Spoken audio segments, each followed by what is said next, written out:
ધારો કે સમજો કે 18 વર્ષનો કોઈ યુવક છે, બરાબર છે, આજનો યુથ 18 વર્ષથી તો કમાતો જ થઈ જાય છે.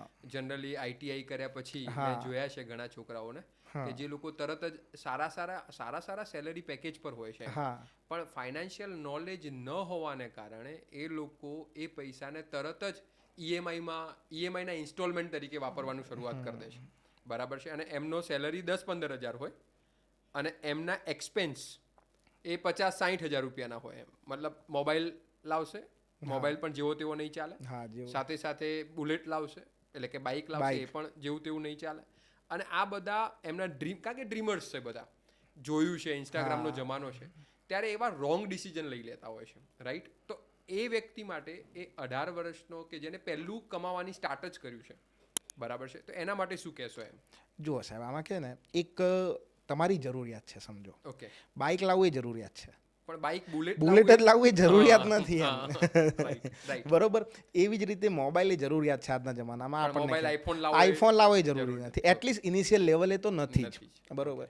ઇનિશિયલ લેવલે જ્યારે તમારી ઇન્કમ ઓછી છે કમ્પેરેટિવલી, જે તમને ખ્યાલ જ છે ઓછી છે, ત્યારે તમે 10-15% એસઆઈપી થ્રુ જાઓ. ઈએમઆઈને અત્યારે બોજ તરીકે લેશો નહીં. ઈએમઆઈ એક જાતનું બર્ડન છે, આપણને બધાને ખ્યાલ છે કે ઈએમઆઈ દર મહિને ફરજિયાત છે, ભરવું જ પડશે. બીએનપીએલ અને ક્રેડિટ કાર્ડ એટલું સરસ છે કે આપણને તરત જ કહી દે છે કે તમે તાર પૈસા પછી આપજો, બાય નાઉ પે લેટર. બરાબર છે. તો એ વખતે તો આપણે લોભાઈ જઈએ છીએ. અને અત્યારે સાંભળનાર, જે પોડકાસ્ટ સાંભળનાર સૌથી વધારે યુવા વર્ગ જ છે. તો એ લોકો માટે અત્યારે તમે કહી રહ્યા છો કે ભાઈ પહેલા નીડ્સ અને વોન્ટ્સ વચ્ચેની ક્લિયરિટી લાવો, અને પહેલા શોર્ટ ટર્મ ગોલ્સ છે એને આઈડેન્ટિફાઈ કરો. 100%. અને મોબાઈલ લાવો, બુલેટ મતલબ બાઇક લાવો, પણ એ જરૂરિયાત મુજબ, બરાબર છે. અને 15% એને રોકાણમાં રાખો. એટલે કોઈની સેલરી ધારો કે 15,000 હોય તો અરાઉન્ડ 2,000 રૂપિયાની એની એસઆઈપી પહેલા નીકળી જવી જોઈએ. એટલે કે એને એવું ધારી લેવું જોઈએ કે મારો પગાર 15 નહીં 13,000 છે.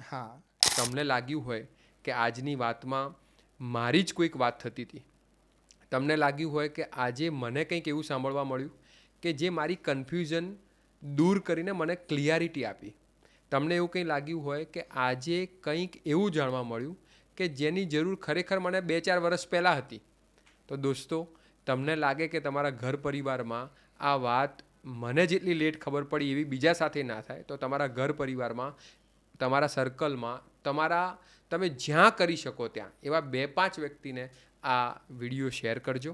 અને તમને જો યોગ્ય લાગ્યું હોય, તમને જે કન્ટેન્ટ સૌથી વધારે ગમ્યું હોય, એમાં ચોક્કસ કમેન્ટ કરવાનું ભૂલતા નહીં.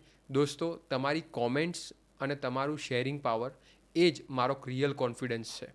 મેંગો પીપલ માટે બનાવેલી આ ચેનલ અને મેંગો પીપલને કન્ફ્યુઝનથી ક્લિયરિટી તરફ લઈ જવા માટેની મારી આ મહેનતને તમારી એક કમેન્ટ અને તમારો એક શેર બટન એ ચોક્કસ મને ખૂબ કોન્ફિડન્સ આપશે.